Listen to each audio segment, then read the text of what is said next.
So you know how they say like it's a web of lies? To have a skeleton, or I should say like a web, a form that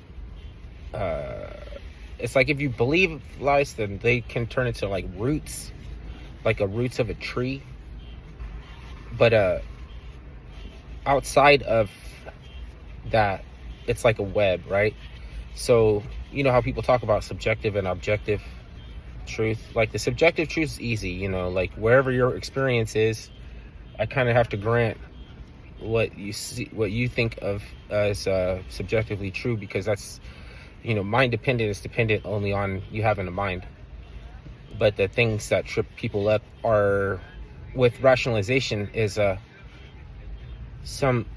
objective truths are true without, you know, without the existence of a mind. So it's not dependent.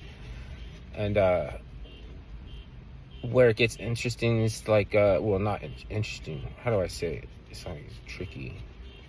It's like a web, because like it has a diagnostic, like it can kind of like a fishing pole, like a fishing net or something.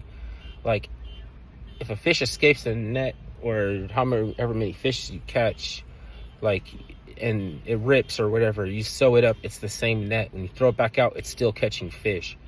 After you cooked and ate the fish, you know what I mean? It's like not getting caught by the net anymore, but the net still exists for more fish. So it's going to be that same way. And it knows people, humans, better than we know it. For it to be mind dependent and exist in a way that can catch us, like in a net, it has to be the same, doing the same thing with, because we can't tell a trapper how to build a trap. They're not going to listen, you know, because like they've been doing it. It's absurd. Unless you, it's like in a argumentation, I could straw man you, and then straw man is open the door for begging the question.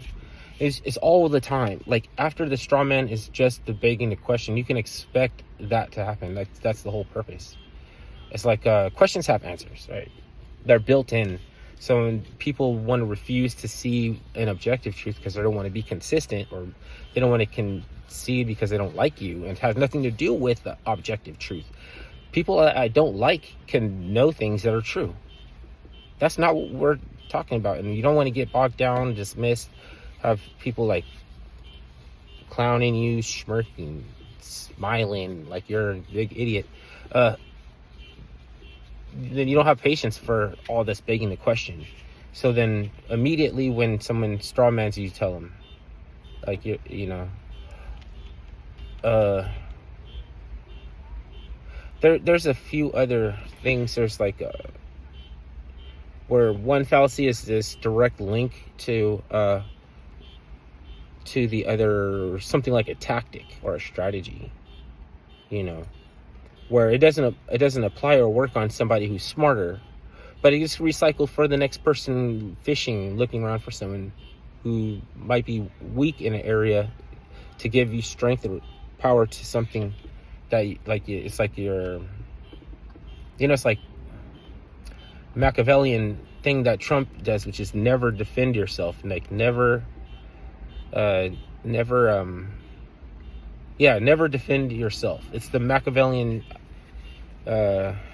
concept of turning the tide of power without ever defending yourself. It's not to say like I'm so good I don't have to defend myself. It's all that extra work. Defending yourself actually doesn't work. So like people get, like recently this dude got convicted. He could have begged for clemency and the mercy of the court and admitted to everything, you know, and that might work. Or he can go the other way, which is like the religious way, and he's talking about like God and Jesus and everything. And either one of those two tactics is the same thing. They probably gave him more time. I'm sunburned, so I didn't want to show up on the camera. What you think you're doing for your own interest, it might be against your own interest. And with fallacies, you just have to know what the web looks like. So I don't really think I know everything about fallacies, like how they integrate into tactics, and but I have this feeling that it's a diagnostic, like a car or something. Once you learn about that car, gatekeepers are not going to be interested in you anymore. They'll probably still, they're still scary. They're still scared, but they're not dumb, so they're not going to, and that's why they cry about platforming all the time. How do you equate this, free speech thing with alt-right or something like that? Like, who's making these connections? It seems like they try to make them for everybody, like it just doesn't go for me. Like, I'm just some stupid chicken head lunatic, but I can have this shit go for everybody because they understand something about platforming. They're like, gee whiz, even a fucking kindergartner understands. We're not trying to solve or discover anything new. So to always act like we're looking for some kind of new discovery, it's just they're just checking to see, touch base and see if you're going to maintain it, the grift, maintain the game, the scam, the grift. Excuse me, that was gross. But yeah, they're just checking to see if, or you're going to replace it with another one, because they want to be they want to have a subservient, unprivy class of society underneath them. If you take that from them, they wouldn't know what to do. They're not like me or you. Like, without a subservient class of unprivy society, I'm no different. So that's probably scary to them, because you might also even lose interest in all their gimmicks. You might actually not consume their products, get entertained by their entertainment. You might not want nothing. And then that is concerning, because you might just be like a harbinger of things to come. People might get an idea that there is other things out there than that transhumanist will of it's like trying to undermine the like the fabric of society or something. And I think that what it is they want to fulfill the scripture before, like by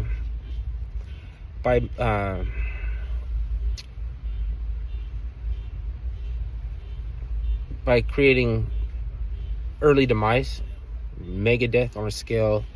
Maybe we don't even notice it, because maybe it's a biometric attack, like some kind of attack against the gene pool or something, like where they have this shit worked out that for the, like, we're not even gonna know what they're doing.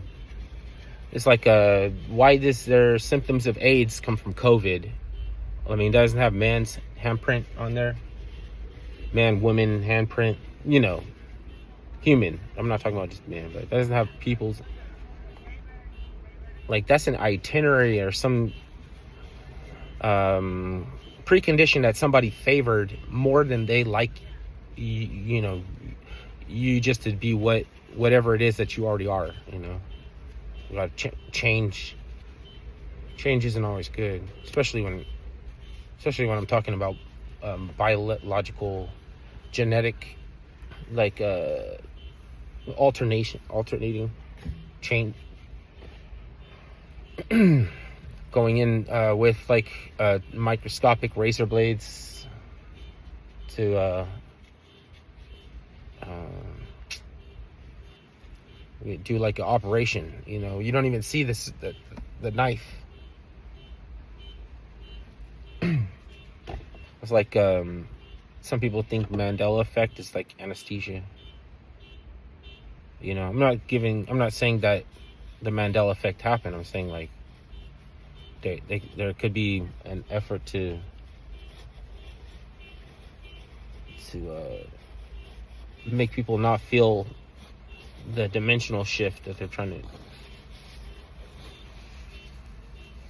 I don't know. We don't have time really to go on that. Nobody does have time. You'd have to make that your whole life. You think about if you have time to discuss all that down to the fundamentals and basics and the little minutia, then you would be no longer innocent. Like, you would be culpable of doing it, because you would have, like, that's how they learned out. That's how they figured shit out. Or just looking for the exploit. So it would seem like you just look for the exploit.